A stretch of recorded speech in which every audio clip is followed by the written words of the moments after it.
battled with injuries. You getting anybody back tonight? Any help? No, we got the same group, but you know, they've done a good job. I think they've played hard and played together, and you know, obviously we've been in every game.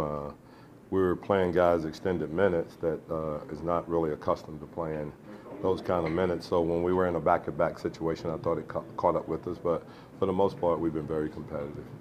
When you look at especially the young ones who are stepping up, the Kenrich Williamses, the Jaws, what impresses you most? What are you most pleased to see?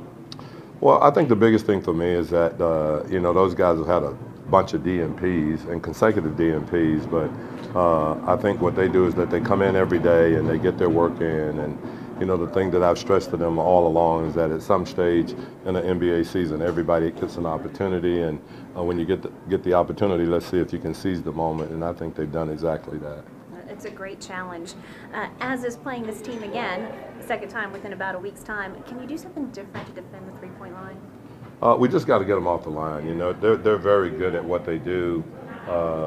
We have to just be able to close out a little bit quicker and try to run them off that line and get them inside the line because they do a great job. Obviously, they're the #1 three-point shooting team from an efficiency standpoint in the league. Now, they don't take a ton of them, but we have to find a way to make those twos become, those threes become twos.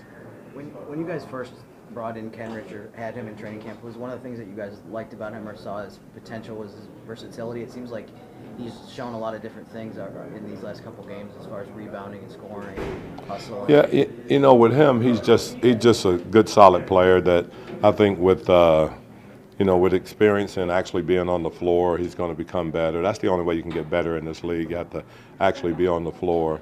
And, you know, he puts the work in also. And you know, the more he plays, I think the more he'll get a feel of the game and understand what can and can't be done. Is there a greater appreciation among the coaches for what Aldridge does, his all-around game? I think it's always been there. I think it's always been there. No one's, he gets voted on the All-Star team, so, and the coaches do that. So obviously I think there is a respect there for him and what he does and what he brings to the table. He still owed me because I got him a start in New York when he had a bonus in his. Kevin Durant was supposed to be the starter, so throw that out to him when you see him out there tonight too. Okay, he's about 4 years behind in his. But no, he is really a good player. I mean, he's a guy that plays inside. Does a great job. I mean, obviously, everyone has a respect for his face-up jump shot. He's very efficient with that, but. You know, I think because his game is not flashy, but I mean, that might be for fans or whatever, but the coaches really respect what he does and what he can and what he does, you know, inside and out. Did you go for him? Yes, I did. Yeah. This year? Yes, I did. And last year? Yeah. You want me to? You want me to? Hey, I'm for making all the coaches. Yeah, I think it should be public. You know. I do too. Even more. You know. So hey. They make ours public. Yeah.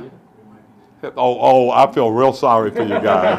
I really do. We get a whole bunch of Twitter backlash, you know? Yeah. And y'all get paid more than us. You don't deserve that. You don't know that for sure. Al, he seems to. We asked him the day after the game, embrace the old school tag, and he says he's kind of an old school. He is, and I think, you know, when you look at guys like, there's nothing flashy really about you know, James Harden, what he does. He's an old school guy too. But I think those guys, it's come down now to, are you an efficient player or are you not? You know, and I think in his case, he's very efficient with what he does.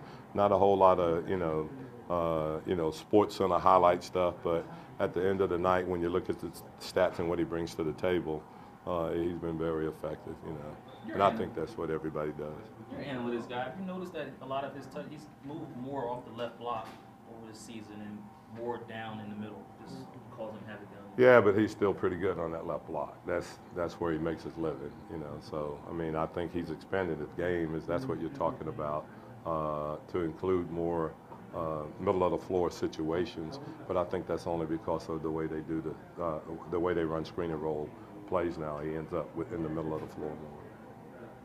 I gotta tell you, when I had the cream corn from Moody's, wasn't impressed. Man, I will choke you if you say that. Just being real. Hey, we're going tonight, and I already had it today, and we're going tonight. So don't mess with Rudy's, man. That's it? Yep. Oh, you got it. Thank you, Alvin. Appreciate it.